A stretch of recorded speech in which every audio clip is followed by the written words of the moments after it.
Қайырлы күн баршаларыңызға, күндеріңіз сәтті өтсін. Бүгін сіздерге пиццаның рецептін бөлісетін болам. 2 пицца пісірдім, екеуі де дәмді әрі керемет болып шықты. Сіздер де үйден жасап көріңіздер. Және менің видеоларымды жіберіп алмау үшін менің YouTube каналыма тіркеліп, лайк басып, комментарий қалдыруды ұмытпаңыздар.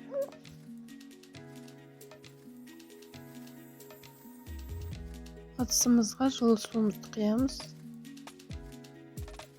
Және үстіне дрожжымызды, шекерімізді, тұзымызды және азғандай сұйық майымызды барлығын жақсылап араластырып, үстіне ұнымызды сала отыра жұмсақ қамыр елейміз. Қамырымыз 2 пиццаға арналған. Қамырымыз осындай қолға жабыспайтын, өте жұмсақ болып еленеді. Және оны салфанға салып, жарты сағаттай жылы жерге қоятын боламыз.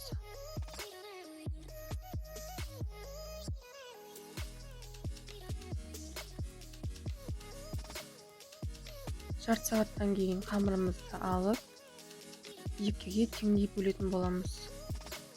Егер өлшейтін құралдарыңыз болса, теңдей қылып өлшеп бөліп алсаңыздар болады.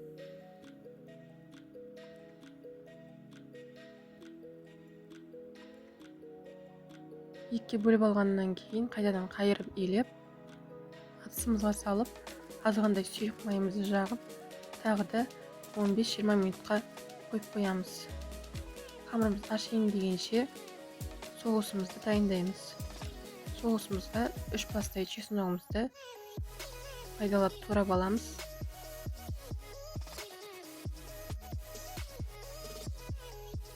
Соусымызға помидор пайдаланамыз.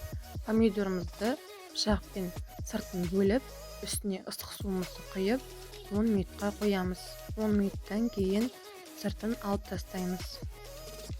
Сыртын алып тастағаннан кейін помидорымызды бөліп, ыдысымызға салып, миксерлейтін боламыз. Бізде сұйық масса шығу керек. Осындай болады.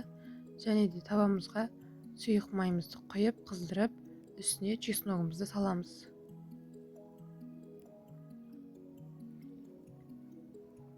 Чесногымызды қуырып алып, үстіне помидорымызды құятын боламыз.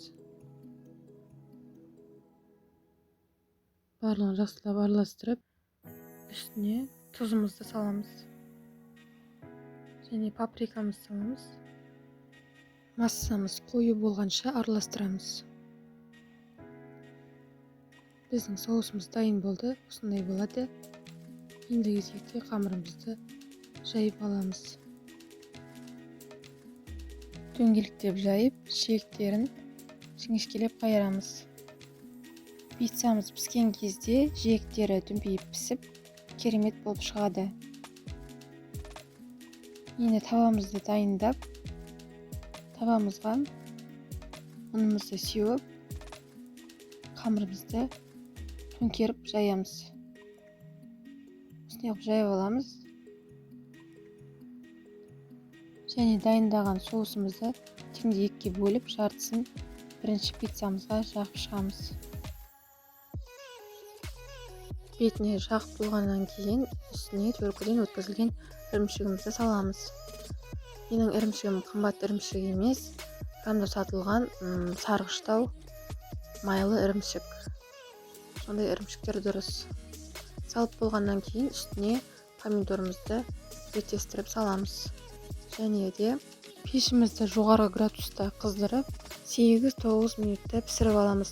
Одан көптеу қойсаңыздар, ірімшіктеріңіз қатып кетуі мүмкін. Біздің пиццамыз дайын болды. Керемет болып шықты. Ірімшіктері толық еріген, қамыры толық піскен. Сіздерге кесіп көрсетейін.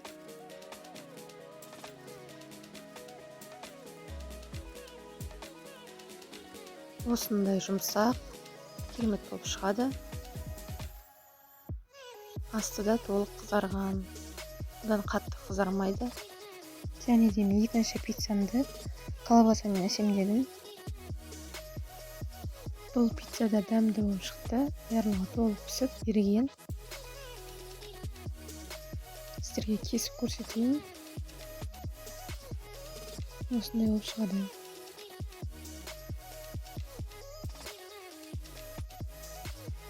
Егер сіздерге осы видео ұнаса, міндетті түрде жасап көріңіздер. Менің каналыма тіркеліп, лайк басып, комментарий қалдыруды ұмытпаңыздар. Ас болсын.